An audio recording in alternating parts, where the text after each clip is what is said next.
Perjalanan Tabarukart. Waktu adalah misteri. Kita tidak pernah tahu kapan dan di mana waktu kita akan berakhir. Dan kita telah menyaksikan banyak akhir dari teman, saudara, dan kerabat. Tidak bisa diingkari, kita sering tak berdaya dengan keterbatasan yang kita punya karena tidak bisa membantu mereka. Kita juga tidak mampu menunjukkan kepedulian yang pantas sebagai tanda duka bagi keluarga yang ditinggalkan. Padahal kita paham bahwa kepergian yang seringkali mendadak itu meninggalkan beban untuk ahli waris.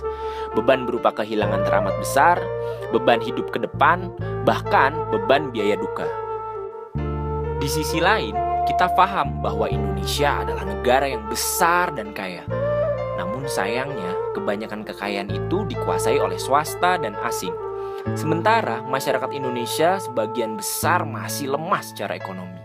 Harus ada yang menyelamatkan kondisi ini juga. Kalau tidak ingin kita kehilangan hak atas limpahan kekayaan negeri ini dan menjadi orang asing di tanah air sendiri. Berdasarkan dari pengalaman dan pengamatan tersebut, lahirlah gagasan dan ide dari Bapak S. Pramono SPDI almarhum untuk membentuk suatu komunitas yang saling guyup bila ada saudara kita yang meninggal. Memastikan tersedianya bantuan baik tenaga, doa maupun dana. Selain itu, komunitas ini juga bisa saling mensejahterakan antara sesama. Konsep yang tercipta kemudian adalah menggunakan konsep wakaf, karena Indonesia memiliki potensi wakaf yang begitu besar. Pengertian wakaf itu sendiri artinya adalah menahan harta atau bendanya untuk dipergunakan dalam kegiatan positif secara syariah yang hasilnya untuk mensejahterakan umat. Dalam hal ini tentunya masyarakat Indonesia.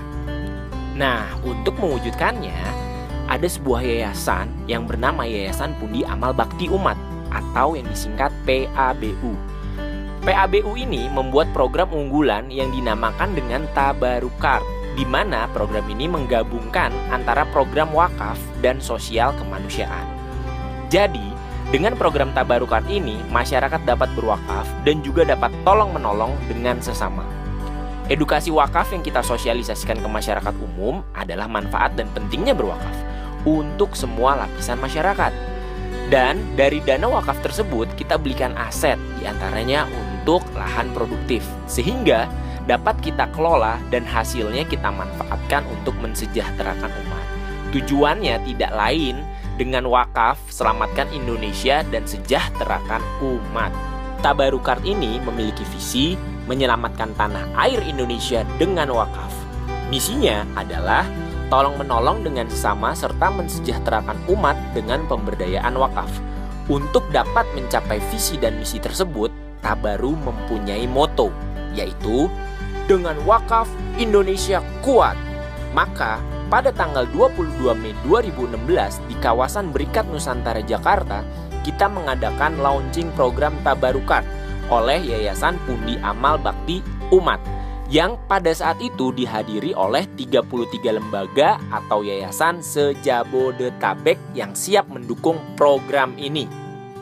Untuk mensosialisasikan program Tabarukart, kita telah menemui banyak pihak seperti anggota DPR RI Komisi 1 dan Komisi 10, Bapak calon Gubernur DKI pada saat itu Bapak Anies Baswedan, perwakilan Basnas, Dinas Sosial Kota Bekasi, Badan Wakaf Indonesia, jurnalis Bapak Robin Simanulang, dan Kemenak Kota Bekasi. Sosialisasi langsung pun juga dilakukan ke masyarakat melalui majelis taklim, masjid-masjid, dan perkantoran, di mana materi yang kita sampaikan menekankan bahwa yang namanya wakaf itu untuk semua lapisan masyarakat, bukan hanya mereka yang memiliki harta kekayaan yang berlebih. Dalam usia yang masih muda, Tabarukart sudah mencapai banyak hal.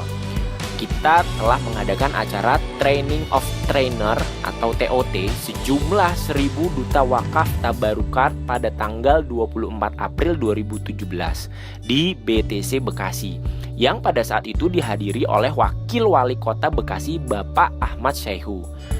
Kemudian kita juga sudah pernah mengadakan acara panen raya yang rutin kita laksanakan.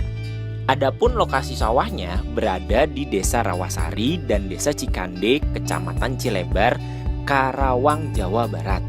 Saat ini, lahan wakaf Tabarukart baru seluas 9.735 meter persegi yang akan terus bertambah dan terus. Sedangkan dana takziah yang telah kita berikan dari tahun 2016 sampai dengan tahun 2018 dari 168 sahabat tabaru yang wafat sejumlah Rp389.500.000. Beberapa kegiatan training dan penghargaan dari Dinas Sosial pun sudah sering kita dapatkan.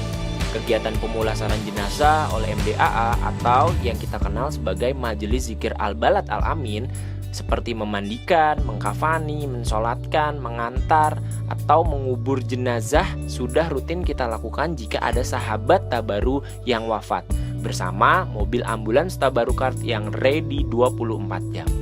Saat ini di tanggal 22 Mei 2018 kita genap berusia 2 tahun dan lembaga-lembaga yang telah ikut bergabung bersama Yayasan Pundi Amal Bakti Umat dengan program Tabarukart ini pun bertambah menjadi 80 lembaga atau yayasan. Kami Tabarukart mempunyai cita-cita untuk bisa membebaskan lahan wakaf seluas 3.000 hektar. Menjadi tugas kami untuk dapat mewujudkannya, tentu dengan kerjasama semua pihak yang terkait dengan program ini. Apakah Anda adalah bagian dari pihak yang terkait dengan program ini? Tentu saja jika Anda adalah warga negara Indonesia dan Anda peduli dengan bangsa ini. Mari kita sejahterakan umat dan selamatkan Indonesia. Salam Tabarukart, maju, sukses, bermanfaat, alhamdulillah.